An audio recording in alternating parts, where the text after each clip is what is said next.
আমার ইলেকট্রিনে গরম সেক।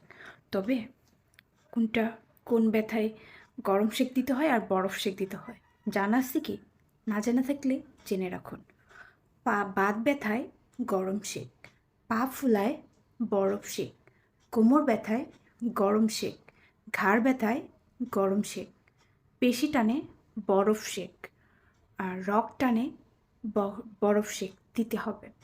মাথা ব্যথায় বরফ সেক, কোমর ব্যথায় গরম সেক। এই ধরনের ইলেকট্রিক খুব ইজিভাবে ইউজ করতে পারেন। ইলেকট্রিক দিয়ে কিছুক্ষণের মধ্যেই হিট হয়ে দেন গরম সেক, খুব ইজি।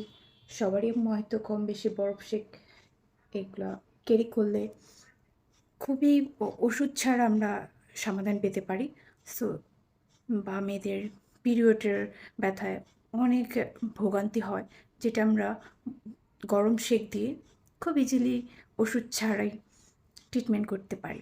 সো অবশ্যই এই ধরনের ইলেকট্রিক হোক বা খুব সহজে ক্যারি করতে পারি বরফ সেক, গরম সেক ঘরে রাখলে, এবং ওষুধ ওভাবে ক্যারি করতে হচ্ছে না, ওষুধ খেতে হচ্ছে না।